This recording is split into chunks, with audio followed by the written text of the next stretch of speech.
ആദ്യമേ തന്നെ പരിശുദ്ധ അമ്മയ്ക്കും തിരുക്കുമാരനും എന്നെ അമ്മയുടെ പ്രത്യക്ഷീകരണത്തിന് സാക്ഷിയാക്കി മാറ്റിയതിന് ഞാൻ 1000 നന്ദി പറയുകയാണ്. എൻ്റെ പേര് ടെസ്ന. ഞാൻ കോട്ടയം തോട്ടയ്ക്കാട് സെയിൻറ്റ് ജോർജ് ഇടവകാംഗമാണ്. ഞാൻ ആദ്യമായിട്ട് ഉടമ്പടി എടുക്കുന്നത് 2024 ജൂൺ 8-ാം തീയതിയാണ്. ഞാനൊരു നേഴ്സാണ്. അപ്പോൾ എല്ലാ നേഴ്സുമാരെയും പോലെ എൻ്റെയും വലിയൊരു ആഗ്രഹമായിരുന്നു വിദേശത്ത് പോകണം, സെറ്റിലാവണം എന്നൊക്കെ ഉള്ളത്. അപ്പോൾ എൻ്റെ ഒരു ആഗ്രഹം ഏതെങ്കിലും ഒരു യൂറോപ്യൻ കൺട്രീസ് പോകണം, അവിടെ സെറ്റിലാവണമെന്നായിരുന്നു. അങ്ങനെ ഞാനിവിടെ ഉടമ്പടി വന്ന് ഫസ്റ്റ് ടൈം പുതുക്കാൻ തീരുമാനിച്ചു. ഞാൻ ആദ്യമായിട്ട് ഉടമ്പടിയെ പറ്റി അറിയുന്നത് ജസ്റ്റ് യൂട്യൂബിൽ റാൻഡമായിട്ട് ഇങ്ങനെ ഇവിടുത്തെ സാക്ഷ്യങ്ങളൊക്കെ കണ്ടാണ്. അങ്ങനെയാണ് ഞാൻ തീരുമാനിക്കുന്നത് ഉടമ്പടി എടുക്കാമെന്ന്. അപ്പം ഞാൻ അതിൽ വെച്ച നിയോഗങ്ങളിൽ എനിക്ക് ഏറ്റവും പ്രാധാന്യമായിട്ട് ഞാൻ വെച്ചത് എനിക്ക് OET ക്ലിയർ ചെയ്യണം, OET അറ്റൻഡ് ചെയ്ത് കിട്ടണം, പുറത്ത് പോകണം എന്നുള്ളതായിരുന്നു. അപ്പം ഞാൻ ഫസ്റ്റ് ടൈം OET എഴുതാൻ തീരുമാനിച്ചു.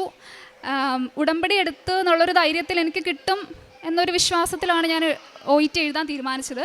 പക്ഷേ ഫസ്റ്റ് അറ്റംപ്റ്റിൽ 2 മൊഡ്യൂൾ എനിക്ക് കിട്ടിയില്ല. അപ്പം ഞാൻ വിചാരിച്ചു ഓക്കെ സെക്കൻഡ് ടൈം എഴുതാം എന്ന് വിചാരിച്ചു. സെക്കൻഡ് ടൈം എഴുതാമെന്ന് വിചാരിച്ചിരുന്ന സമയത്താണ് UK കംപ്ലീറ്റ്ലി ക്ലോസ് ആക്കി. ഇപ്പം എല്ലാവർക്കും അറിയാമല്ലോ UK അയർലൻഡൊന്നും അത്ര സ്കോപ്പില്ല ഇപ്പോൾ. അപ്പോൾ നെക്സ്റ്റ് എന്ത് ചെയ്യുമെന്നിങ്ങനെ ആലോചിച്ചിരുന്ന സമയത്താണ് ഞാനിപ്പോൾ നാട്ടിൽ വർക്ക് ചെയ്യാൻ കയറി. വർക്ക് ചെയ്തുകൊണ്ടിരുന്ന സമയത്ത് തന്നെ ഞാൻ വീണ്ടും ഇവിടെ ഉടമ്പടി വന്ന് പുതുക്കി. അപ്പോൾ ഞാൻ കംപ്ലീറ്റ്ലി OET എന്നുള്ളൊരാഗ്രഹം അങ്ങ് വിട്ടു. ഇനി എന്തായാലും അത് നോക്കിയിട്ടൊരു പ്രതീക്ഷ ഉണ്ടാവും തോന്നില്ല, എല്ലാവരും പറഞ്ഞു അതങ്ങ് ഉപേക്ഷിച്ചേക്കാൻ. അങ്ങനെ അതങ്ങ് വിട്ടു. പിന്നെ എന്ത് ചെയ്യണമെന്നിങ്ങനെ ആലോചിച്ചപ്പോഴാണ് യൂറോപ്യൻ കൺട്രീസ് അല്ലെങ്കിൽ പിന്നെ എല്ലാ നേഴ്സസും ചൂസ് ചെയ്യുന്നത് GCC സൗദിയാണ്. അപ്പോൾ സൗദി നോക്കാം എന്ന് വിചാരിച്ചിങ്ങനെ ഇരുന്നു. സൗദി എനിക്ക് എന്തൊക്കെയോ തടസ്സങ്ങളാൽ സൗദി അങ്ങോട്ട് അതിലേക്കൊന്ന് എൻ്റർ ആവാൻ പോലും കിട്ടുന്നില്ല. അപ്പോൾ ഞാൻ അതും വിട്ടു. ഞാൻ നാട്ടിൽ വർക്ക് ചെയ്യാൻ തുടങ്ങി. വർക്ക് ചെയ്തുകൊണ്ടിരുന്ന സമയത്ത് ജസ്റ്റ് റാൻഡമായിട്ട് ഇങ്ങനെ ഒരു ഖത്തർ മിനിസ്ട്രിയുടെ ഒരു ഇൻ്റർവ്യൂ കണ്ട് ഞാൻ അതിൽ അപ്ലൈ ചെയ്തു, സെലക്റ്റായി. അങ്ങനെ ഞാനൊന്ന് അതിലേക്ക് നോക്കാം എന്ന് വിചാരിച്ച് പ്രോസസ്സിംഗ് ഒക്കെ സ്റ്റാർട്ട് ചെയ്തു. എല്ലാം സ്മൂത്തായിട്ട് തന്നെ പോയിക്കൊണ്ടിരിക്കുമായിരുന്നു. അങ്ങനെ ഖത്തർ പ്രോമെട്രിക്കിൻ്റെ എക്സാമിന് പ്രിപ്പയർ ചെയ്യാൻ തുടങ്ങി. എക്സാം എഴുതാൻ പോയ സമയത്ത് ഞാൻ ഉടമ്പടി തൈലവും ഉപ്പും ഒക്കെ കൊണ്ടാണ് പോയത്. ഉപ്പ് ഞാൻ അവിടെ ഒരു കോർണറിൽ ഇട്ടു, തൈലം എൻ്റെ നെറ്റിയിൽ പൂശിയാണ് ഞാൻ എക്സാം ഹാളിലേക്ക് എൻ്റർ ആവുന്നത്. അങ്ങനെ എക്സാം അറ്റൻഡ് ചെയ്തു, എക്സാം കിട്ടി. അപ്പോൾ എനിക്ക് തോന്നുന്നു 2026 ജനുവരി ഒക്കെ കഴിഞ്ഞു, ആ ഒരു ടൈമൊക്കെ കഴിഞ്ഞു. അപ്പോൾ എൻ്റെ വിസ 2026 ഏപ്രിൽ 27-ാം തീയതിയോടെ വിസ എക്സ്പയർഡ് ആവും. അപ്പം അതിന് മുന്നേ എനിക്ക് പോകണം. അപ്പോൾ അങ്ങനെ ഇരുന്നപ്പോഴാണ് വാർ വരുന്നത്. അപ്പോൾ യുദ്ധം ഒട്ടും പ്രതീക്ഷിക്കാതിരുന്നൊരു സാഹചര്യത്തിൽ കയറി വന്നു. അപ്പോൾ ഞാൻ വിചാരിച്ചു ഇതും നടക്കില്ല എന്നിങ്ങനെ വിചാരിച്ചിരിക്കുവാണ്. കാരണം ഏപ്രിൽ 27-ന് എൻ്റെ വിസ എക്സ്പയർഡ് ആവും, അതിന് മുന്നേ പോകണം. അപ്പം അങ്ങനെ ഇരുന്നപ്പോഴാണ് പെട്ടെന്ന് ടിക്കറ്റ് വന്നു, ഏപ്രിൽ 20-ന് പോകാം എന്ന് പറഞ്ഞ് ടിക്കറ്റ് വന്നു. ഭയങ്കര സന്തോഷമായി. ഒക്കെ പോകാമല്ലോ, ഈ ഒരു യുദ്ധത്തിൻ്റെ സമയത്താണെങ്കിലും ടിക്കറ്റ് കിട്ടി, പോകാം എന്ന് വിചാരിച്ച് ഞാൻ 18-ാം തീയതി, അതായത് ഈ കഴിഞ്ഞ ഏപ്രിൽ 18-ാം തീയതി ഞാനിവിടെ സാക്ഷ്യം പറയാൻ വേണ്ടി വന്നു. പക്ഷേ ഞാൻ ഈ പത്രിക എടുക്കാൻ മറന്നുപോയി.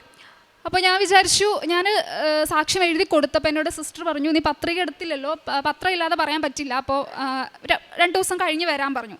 അപ്പോൾ ഞാൻ 20-ാം തീയതി കയറി പോകും, 18-ാം തീയതിയാണ് ഞാനിവിടെ വന്നത്. അപ്പോൾ ഞാൻ വിചാരിച്ചു ഓക്കെ പോയിട്ട് 19-ാം തീയതി വന്ന് പറയാം എന്ന് വിചാരിച്ചു. ഞാൻ തിരിച്ച് വീട്ടിൽ പോയി. വീട്ടിൽ ചെന്നപ്പം എനിക്ക് ഏജൻസിയിൽ നിന്ന് ഒരു കോൾ വന്നു, എൻ്റെ ടിക്കറ്റ് ക്യാൻസലായി എന്ന് പറഞ്ഞിട്ട്. അപ്പോൾ കംപ്ലീറ്റ്ലി ഡൗൺ ആയിപ്പോയി, ഇനി എന്ത് ചെയ്യും. അപ്പോൾ ഞാൻ വിചാരിച്ചു ഇനി ഞാൻ ഈ പത്രിക എടുക്കാൻ മറന്നു പോയത് കൊണ്ടാണോ എനിക്ക് എൻ്റെ ടിക്കറ്റ് ക്യാൻസലായതെന്ന് ഞാൻ ആദ്യം ഒന്ന് വിചാരിച്ചു. പക്ഷെ അത് കഴിഞ്ഞ് ഒരു 2-3 ദിവസം കഴിഞ്ഞപ്പോൾ ഏജൻസിയിൽ നിന്ന് എനിക്ക് മെയിൽ വന്നിട്ട് എന്നോട് പറഞ്ഞു പേടിക്കേണ്ട, ടിക്കറ്റ് റീഷെഡ്യൂൾ ആയിട്ടുണ്ട്, മെയ് 9-ാം തീയതിയിലത്തേക്ക് റീഷെഡ്യൂൾ ആയിട്ടുണ്ട് എന്ന് പറഞ്ഞു. അപ്പോഴാണ് ഞാനൊരു കാര്യം ഓർത്തത്. ഞാൻ 3rd ടൈം ഇവിടെ വന്ന് ഉടമ്പടി പുതുക്കിയപ്പോൾ ജസ്റ്റ് ഞാനൊന്ന് റാൻഡമായിട്ട് മെയ് 10 എന്നൊരു ഡേറ്റ് ഇട്ടിട്ടുണ്ടായിരുന്നു. ഒന്നുമില്ല, എൻ്റെ ബർത്ത്ഡേ മെയ് 10-ആണ്. അപ്പോൾ ഞാൻ ജസ്റ്റ് എല്ലാവരും ഡേറ്റ് ഇട്ട് പ്രാർത്ഥിക്കുന്നത് ഞാനും കേൾക്കാറുണ്ട്. അപ്പോൾ ഞാൻ ജസ്റ്റ് ഒന്ന് മെയ് 10 എന്നൊരു ഡേറ്റ് ഇട്ട് 2026 മെയ് 10-ന് മുന്നേ എനിക്ക് എവിടെയെങ്കിലും ഒരു വിദേശത്ത് എവിടെയെങ്കിലും ഒന്ന് പോകാൻ പറ്റണം എന്നുള്ള സ്ഥലമൊന്നും ഞാൻ മെൻഷൻ ചെയ്തിട്ടുണ്ടായിരുന്നില്ല. എനിക്ക് പോകണം, അത് മാത്രമാണ് ഞാൻ മാതാവിനോട് പറഞ്ഞത്. അപ്പോൾ 2-3 ദിവസം മുന്നേ എനിക്ക് ടിക്കറ്റ് വന്നിട്ട് ക്യാൻസലായ ടിക്കറ്റ് തന്നെ റീഷെഡ്യൂൾ ആയിട്ട് മെയ് 9-ലേക്ക് പോകാം എന്ന് പറഞ്ഞു വന്നു. അപ്പോൾ എനിക്ക് തോന്നി ഞാൻ അന്ന് ഇവിടെ ഉടമ്പടി ഞാനിവിടെ സാക്ഷ്യം പറയാൻ വന്നിട്ട് എനിക്ക് പറയാൻ പറ്റാതെ തിരിച്ചു പോയതൊക്കെ ഒരു മാതാവിൻ്റെ ഒരു ബ്ലെസ്സിങ് തന്നെയാണെന്ന് ഞാൻ വിചാരിക്കുന്നു. കാരണം എനിക്ക് വീണ്ടും ഞാൻ ആഗ്രഹിച്ച ഒരു ഡേറ്റിലേക്ക് തന്നെ ആക്കി തരാൻ വേണ്ടിയിട്ടായിരിക്കും അങ്ങനെ ഒരു അവസ്ഥ എനിക്കുണ്ടായത്. അപ്പോൾ എന്തായാലും ഈ ശനിയാഴ്ച ഞാൻ പോവുകയാണ്. ഞാൻ നേഴ്സായിട്ട് തന്നെ അവിടെ ഖത്തർ മിനിസ്ട്രിയിലാണ് എനിക്ക് ജോബ് കിട്ടിയിരിക്കുന്നത്. അങ്ങനെ പോവുകയാണ്. പിന്നെ ഞാൻ ചെയ്ത കാരുണ്യ പ്രവർത്തികൾ, ഞാൻ നേഴ്സായതുകൊണ്ട് തന്നെ എനിക്ക് കിട്ടുന്ന പേഷ്യൻസിനെയൊക്കെ ഞാൻ എന്നെക്കൊണ്ട് പറ്റുന്ന പോലെ മാക്സിമം ബെറ്ററായിട്ട് ഞാൻ ട്രീറ്റ് ചെയ്യാൻ ശ്രമിക്കാറുണ്ട്. പിന്നെ കൃപാസനത്തിലെ പത്രം ബസ് സ്റ്റാൻഡുകളിലും പള്ളികളിലും ഒക്കെ ഞാൻ വിതരണം ചെയ്യാറുണ്ട്. പിന്നെ പൊതിച്ചോറ്, എന്നെക്കൊണ്ട് പറ്റുന്ന രീതിയിലൊക്കെ ഞാൻ പൊതിച്ചോറ് കൊടുക്കാറുണ്ട്. ഇതൊക്കെയാണ് കൂടുതലായിട്ടും ചെയ്തൊരു കാരുണ്യ പ്രവർത്തികൾ. പിന്നെ ഒരു ദൈവാനുഭവം എന്ന് പറഞ്ഞിട്ടുണ്ടെങ്കിൽ, ഞാൻ ഒരുപാട് പേരുടെ സാക്ഷ്യത്തിലൊക്കെ കേട്ടിട്ടുണ്ട് അച്ഛനെ സ്വപ്നം കാണുന്നതെന്നൊക്കെ. അപ്പം ഞാനും ഇങ്ങനെ ജസ്റ്റ് ആഗ്രഹിച്ചിട്ടുണ്ട് അച്ഛനെ ഒന്ന് സ്വപ്നം കണ്ടിരുന്നെങ്കിൽ എന്ന്. അച്ഛനെ ഞാൻ സ്വപ്നത്തിൽ കണ്ടിട്ടുണ്ട്. എന്തൊക്കെയോ എന്നോട് പറയുന്നുണ്ട്. പക്ഷേ എന്തൊക്കെയാണ് പറയണമെന്ന് കൃത്യമായിട്ട് എനിക്ക് ഓർമ്മയില്ല. പക്ഷേ അച്ഛൻ എന്തൊക്കെയോ എന്നോട് പറയുന്നുണ്ട്. അതുപോലെ തന്നെ ഞാൻ മെയ് 9 എനിക്ക് ടിക്കറ്റ് റീഷെഡ്യൂളായി കിട്ടിയിട്ടും, ടിക്കറ്റ് റീഷെഡ്യൂളായി എന്ന് പറഞ്ഞ അന്ന് തന്നെ ഞാൻ തീരുമാനിച്ചു ഇന്ന് ഇവിടെ വന്ന് സാക്ഷ്യം പറയണമെന്ന് തീരുമാനിച്ചു. അങ്ങനെ ഇരുന്നപ്പോൾ എനിക്ക് വീണ്ടും ഇന്നലെ ഒരു ഏജൻസിയിൽ നിന്ന് ഒരു കോൾ വന്നു. മേ ബി ആ ടിക്കറ്റും കൂടെ ക്യാൻസൽ ആവാൻ ചാൻസ് ഉണ്ടെന്ന് പറഞ്ഞു. അപ്പം കംപ്ലീറ്റ്ലി ഡൗൺ ആയി. ഇനി എന്ത് ചെയ്യും എന്നൊരു ഇതില്ല, ഒരു സ്കോപ്പ് മൊത്തത്തിൽ പോകുന്നൊരു സ്ഥിതിയായിരുന്നു. അപ്പം എന്തായാലും ഞാൻ വരാമെന്ന് തീരുമാനിച്ചതല്ലേ, വരാമെന്ന് കരുതി ഞാൻ ഇവിടെ ഇന്ന് വന്നു. കുറച്ച് നേരം മുമ്പ് വരെ ഞാൻ അവിടെ ഇരിപ്പുണ്ടായിരുന്നു ബാക്കിൽ. സാക്ഷ്യം പറയണോ വേണ്ടയോ എന്നൊരു ഡൗട്ടായിരുന്നു. കാരണം ടിക്കറ്റ് എന്താകും എന്നൊരു ഉറപ്പില്ല. അപ്പോൾ ഞാനിവിടെ നിന്ന് ഇറങ്ങി ജസ്റ്റ് സിസ്റ്റേഴ്സിനോട് ആരോടെങ്കിലും ഒന്ന് ചോദിക്കാമെന്ന് കരുതി ഞാൻ ഇറങ്ങി പുറത്തേക്ക് പോയപ്പോൾ എനിക്ക് വീണ്ടും ഒരു കോൾ വന്ന് എന്നോട് പറഞ്ഞു റെഡി ആയിക്കോ പോവാമെന്ന് പറഞ്ഞു. അപ്പോൾ ഞാൻ തീരുമാനിച്ചു എന്തായാലും പറഞ്ഞിട്ടേ പോവുള്ളൂ. അങ്ങനെയാണ് ഞാൻ പറയാൻ ഇവിടെ വന്നത്. അപ്പോൾ എനിക്ക് കിട്ടിയ അനുഗ്രഹം എന്നെ സംബന്ധിച്ചിടത്തോളം വലിയൊരു അനുഗ്രഹമാണ്. ശരിക്കും മാതാവിൻ്റെ ഒരു പ്രത്യക്ഷീകരണത്തിൻ്റെ സാക്ഷിയായിട്ട് തന്നെ മാറ്റിയത് ഞാൻ ഉറച്ചു വിശ്വസിക്കുന്നു. ഒരിക്കൽ കൂടെ ഞാൻ നന്ദി പറയുകയാണ് മാതാവിനും ഈശോയ്ക്കും എനിക്ക് തന്ന എല്ലാ അനുഗ്രഹങ്ങൾക്കും 1000 നന്ദി. ആത്മീയ ജീവിതം, ഞാൻ പള്ളിയിൽ കാരുണ്യ പ്രവർത്തികൾ കൂടുതലും ഞാൻ പൊതിച്ചോറ് കൊടുക്കൽ, കൃപാസനത്തിലെ പത്രം വിതരണം ചെയ്യൽ, പിന്നെ ഒരു നേഴ്സ് ആയതുകൊണ്ട് തന്നെ എനിക്ക് കിട്ടുന്ന പേഷ്യൻസിനെ ഞാൻ മാക്സിമം ട്രീറ്റ് ചെയ്യാൻ ശ്രമിക്കാറുണ്ടായിരുന്നു. പിന്നെ ആത്മീയ ജീവിതത്തിൽ വന്ന മാറ്റം, സൺഡേസിലെല്ലാം മുടങ്ങാതെ പള്ളിയിൽ പോകാൻ തുടങ്ങി, വിശുദ്ധ കുർബാനയിൽ പങ്കെടുക്കാൻ തുടങ്ങി, സന്ധ്യാപ്രാർത്ഥന മുടക്കാതെ ചൊല്ലാൻ തുടങ്ങി. പിന്നെ പലപ്പോഴും കുമ്പസാരിക്കാൻ, അതായത് 2 ആഴ്ച കൂടുമ്പോൾ മുടങ്ങാതെ കുമ്പസാരിക്കാൻ തുടങ്ങി. കുമ്പസാരക്കൂട്ടിലിരുന്ന് പല അച്ഛന്മാരും എൻ്റെ അടുത്ത് പറഞ്ഞിട്ടുണ്ട് മാതാവിൻ്റെ ഒരു അനുഗ്രഹമുള്ള കുട്ടിയാണ്, മാതാവിനോട് കൂടുതൽ പ്രാർത്ഥിക്കണം എന്ന് എന്നോട് കുമ്പസാരക്കൂട്ടിലിരുന്ന് പല അച്ഛന്മാരും പറഞ്ഞിട്ടുണ്ട്. അപ്പോൾ അതൊക്കെ കേൾക്കുമ്പോൾ എനിക്ക് പലപ്പോഴും തോന്നിയിട്ടുണ്ട് ശരിക്കും ഒരു പ്രസൻസ് അനുഭവപ്പെടാറുണ്ട് എനിക്ക്. അപ്പോൾ ഇതൊക്കെയാണ് എനിക്ക് കിട്ടിയ അനുഗ്രഹങ്ങൾ. ഒരിക്കൽ കൂടെ ഞാൻ നന്ദി പറയുകയാണ്. പ്രാർത്ഥിക്കുകയും യാചിക്കുകയും ചെയ്യുന്ന എന്തും ലഭിക്കുമെന്ന് വിശ്വസിക്കുവാൻ നിങ്ങൾക്ക് ലഭിക്കുക തന്നെ ചെയ്യും. മർക്കോസിൻ്റെ സുവിശേഷം 11-ാം അധ്യായം 24-ാം വചനമാണ്. വിശ്വാസത്തോടെ പ്രാർത്ഥിച്ചാൽ ലഭിക്കുമെന്നാണ് ഓരോ ഉടമ്പടി മക്കളുടെ സാക്ഷ്യത്തിൽ നിന്നും നമ്മളോട് പങ്കുവയ്ക്കുന്നത്. ഉടമ്പടി വിശ്വാസത്തിൻ്റെ ഒരു പ്രഖ്യാപനമാണ്. പ്രശ്നങ്ങൾ വന്നാലും തളരാതെ, എന്ത് ബുദ്ധിമുട്ടുകളായാലും, ജോലി പ്രശ്നമായാലും, സാമ്പത്തിക തകർച്ചയായാലും ദൈവം ഒരു വഴി തുറക്കുമെന്ന ഒരു ഉറച്ച വിശ്വാസമാണ് ഉടമ്പടി മക്കളുടെ ജീവിതത്തിലുള്ളത്. രോഗാവസ്ഥയിലും ജോലിയില്ലായ്മയിലും രോഗാവസ്ഥയിൽ സുഖം പ്രാപിക്കുമെന്നും, ജോലിയില്ലെങ്കിലും പരീക്ഷയാണെങ്കിലും ഈശോ എൻ്റെ കൂടെയുണ്ട്, എന്നെ വിജയിപ്പിക്കുമെന്ന ഒരു ഉറപ്പാണ്. ആ ഉറപ്പോടെ പ്രാർത്ഥിക്കുകയും യാചിക്കുകയും ചെയ്യുന്ന എന്തും ലഭിക്കുമെന്ന് പൂർണ്ണമായിട്ട് വിശ്വസിക്കുകയാണ് ഓരോ ഉടമ്പടി മക്കളും. അതുകൊണ്ടാണ് ഓരോ സാക്ഷ്യങ്ങളും അവരുടെ വിശ്വാസത്തിൻ്റെ ഒരു വലിയ സാക്ഷ്യമാണ്. നാം പരിശുദ്ധമ്മ ജീവനോട് പ്രത്യക്ഷപ്പെട്ട ഈ ആലയത്തിൽ അമ്മയുടെ ഇടപെടലിലൂടെ, അമ്മയുടെ മധ്യസ്ഥതയിലൂടെ ലഭിച്ച ഓരോ സാക്ഷ്യങ്ങളിൽ നിന്നും നമുക്ക് മനസ്സിലാക്കുന്നത്. നമുക്കും വിശ്വാസത്തോടെ പ്രാർത്ഥിക്കുകയും യാചിക്കുകയും ചെയ്യാം. തെസ്ന എന്ന മകളുടെ സാക്ഷ്യത്തിൽ ഈ മകളും യൂട്യൂബ് വഴി ഉടമ്പടിയെ പറ്റി കേൾക്കുകയും കൃപാസനത്തെ പറ്റി കേൾക്കുകയും പിന്നീട് ഇവിടെ വന്ന് ഉടമ്പടി എടുക്കുകയായിരുന്നു. വിദേശത്ത് മറ്റു കുട്ടികളെ പോലെ, മറ്റ് നഴ്സിംഗ് സ്റ്റുഡൻസ് പോലെ തന്നെ വിദേശ രാജ്യത്ത് പോയി ജോലി ചെയ്യാനാണ് ഈ മകളും ആഗ്രഹിച്ചത്.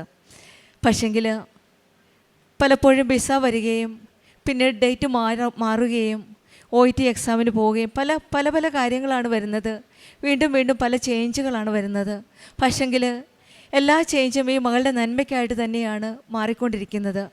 ആദ്യം ഇവിടെ വന്നു, വിസ കിട്ടി, ഇവിടെ വന്നു സാക്ഷ്യം പറയാൻ. പക്ഷെങ്കിൽ അന്ന് പേപ്പർ ഉടമ്പടി പത്രിക കൊണ്ടുവന്നില്ല, സാക്ഷ്യം പറയാൻ സാധിച്ചില്ല. തിരികെ എത്തിയപ്പോൾ മനസ്സിലായി ആ ഡേറ്റ് ചേഞ്ച് ചെയ്തു എന്ന്, പോകുവാൻ പറ്റില്ല എന്ന്. പിന്നീട് വീണ്ടും ഡേറ്റ് ഇട്ട് പ്രാർത്ഥിച്ചു, നിയോഗത്തിൽ സമർപ്പിച്ചു. എൻ്റെ ബർത്ത്ഡേക്ക് മുമ്പ്, അതായത് മെയ് 10 മുമ്പ്, അമ്മേ എനിക്കൊരു സൈൻ തരണേ, ഒരു അടയാളം തരണേ, എനിക്ക് ടിക്കറ്റ് ശരിയാക്കി തരണേ എന്ന്. അതിന് പ്രകാരം ഈ മകള് നമുക്കറിയാം സമയ ചുരുക്കത്തിൻ്റെ അമ്മയാണ്, സമയഘടികാരം നെഞ്ചിൽ ചാർത്തിയാണ്. 2004 ഡിസംബർ 7 2:30 എന്ന സമയത്താണ് അമ്മ ഇവിടെ എത്തിയത്. സമയത്തിന് മേൽ അധികാരമുണ്ട്. അമ്മ ഘടികാരവുമായാണ് അമ്മ ഇവിടെ എത്തിയത്. തന്നെയുമല്ല, കാനായിലെ വിവാഹ വിരുന്നിൽ ഈശോ പറഞ്ഞ് എൻ്റെ സമയമായിട്ടില്ല എന്ന് പറഞ്ഞപ്പോഴും അവൻ പറയുന്നത് ചെയ്യുക എന്ന് നമ്മളോട് അമ്മയാണ് പറഞ്ഞു തന്നത്. അവൻ പറയുന്ന പോലെ ചെയ്യുമ്പോൾ നമ്മുടെ സമയവും ആകാത്ത സമയം ആക്കിത്തരുന്ന ഒരമ്മയാണ് നമ്മുടെ കൂടെയുള്ള കൃപാസനം അമ്മ. ആ അമ്മയോടാണ് ഈ മകളും മെയ് 10 എൻ്റെ ബർത്ത്ഡേക്ക് മുൻപ് അമ്മയെ എനിക്കൊരു അടയാളം തന്ന് എനിക്ക് ടിക്കറ്റ് ശരിയാക്കി തരണമേ എന്ന് പ്രാർത്ഥിച്ചത്. അതിന് പ്രകാരം മെയ് 9 ടിക്കറ്റ് കൊടുക്കുകയും ഇന്ന് ഈ മകള് ഇവിടെ പരിശുദ്ധ അമ്മയുടെ പ്രത്യക്ഷീകരണത്തിൻ്റെ സാക്ഷിയായിട്ടാണ് അമ്മയുടെ സന്നിധിയിലെത്തിയത്. പക്ഷെങ്കിൽ ഇന്നലെയും ഫോൺ കോൾ വന്നു, ടിക്കറ്റ് കൺഫേം അല്ല എന്ന്. ഇന്നിവിടെ വന്ന് സാക്ഷ്യം പറയാനായിട്ട് വന്നു. പക്ഷെങ്കിൽ സമയം പോകും തോറും ഒരു കൺഫേം അല്ലാത്തതുകൊണ്ട് ഈ മകൾ തെസ്ന ഇവിടെ ഇരുന്ന് പ്രാർത്ഥിക്കുകയായിരുന്നു. പിന്നീട് ഇവിടെ വെച്ച് തന്നെയാണ് മകൾക്ക് കൺഫേം വരുന്നത്, ടിക്കറ്റ് കൺഫേം ആണ്, യാതൊരു ചേഞ്ചുമില്ല എന്ന്. ഈശോയോടും അമ്മയോടും പ്രാർത്ഥിക്കുന്നതും യാചിക്കുന്നതും ചെയ്യുന്ന എന്തും ലഭിക്കുമെന്ന് നമുക്കും വിശ്വസിക്കാം. വിശ്വസിക്കുന്ന എന്തും നമുക്ക് ലഭിക്കുന്ന ഒരു ദൈവമാണ്, തരുന്ന ഒരു ദൈവമാണ് നമ്മുടെ കൂടെയുള്ളത്. സമയമാകാത്ത സമയവുമാക്കി തരുന്ന ഒരമ്മയാണ് കൃപാസനം അമ്മ. നമ്മുടെ ആവശ്യങ്ങളും ബുദ്ധിമുട്ടുകളും വേദനകളും പരിശുദ്ധ അമ്മയുടെ ജീവിതത്തോട്, അമ്മയുടെ കരങ്ങളിലേക്ക് നമുക്ക് സമർപ്പിക്കാം. ആ അമ്മയാണ് ഈശോയുടെ സന്നിധിയിലേക്ക് നമ്മുടെ ഓരോ കാര്യങ്ങളും കൊണ്ടുപോകുന്നത്. കാനായിൽ ചെയ്തതുപോലെ തന്നെ കുടുംബത്തിൻ്റെ ആവശ്യം അറിഞ്ഞാണ് അമ്മ പറഞ്ഞത് അവർക്ക് വൈനില്ല എന്ന്. നമ്മുടെ കുടുംബങ്ങളുടെ ആവശ്യങ്ങളും അമ്മയാണ് ഈശോയിലേക്ക് കൊണ്ടുപോകുന്നത്. ആ വിശ്വാസത്തോടെ നമ്മുടെ സംശയങ്ങളെ നീക്കി ഉറച്ച വിശ്വാസത്തോടെ ഉടമ്പടി ജീവിതം നമുക്ക് മുന്നോട്ട് നയിക്കാം. കൃപാസനം അമ്മയുടെ ഇടപെടലിലൂടെ, മധ്യസ്ഥതയിലൂടെ നമ്മുടെ പ്രാർത്ഥനകളും ജീവിതവും ദൈവത്തിൻ്റെ കരങ്ങളിൽ ഏൽപ്പിച്ചുകൊണ്ട് കൂടുതൽ തീക്ഷ്ണതയോടെ ഉടമ്പടി ജീവിതം നമുക്ക് മുന്നോട്ട് നയിക്കാം. തെസ്നയ്ക്കും കുടുംബത്തിൽ ലഭിച്ച ഈ വലിയ ജോലി, അതായത് ഖത്തർ മിനിസ്ട്രിയിൽ നഴ്സായിട്ട് ജോലിയും എല്ലാ മറ്റ് അനുഗ്രഹങ്ങൾക്കും നമ്മൾക്ക് കരങ്ങളടിച്ച് ദൈവത്തെ മഹത്വപ്പെടുത്താം. യേശുവേ നന്ദി, യേശുവേ സ്തുതി, ആവേ മരിയ. അത്യപൂർവ ദൈവാനുഭവങ്ങൾ ഇനി നിങ്ങൾക്കും സ്വന്തം. ഈ യൂട്യൂബ് ചാനൽ ഇതുവരെ സബ്സ്ക്രൈബ് ചെയ്തിട്ടില്ലെങ്കിൽ ഇപ്പോൾ തന്നെ സബ്സ്ക്രൈബ് ചെയ്യുക. ഈ വീഡിയോ ഇപ്പോൾ തന്നെ നിങ്ങളുടെ സുഹൃത്തുക്കൾക്ക് ഷെയർ ചെയ്തുകൊണ്ട് കർത്താവിൻ്റെ പ്രേക്ഷിതരാകുക.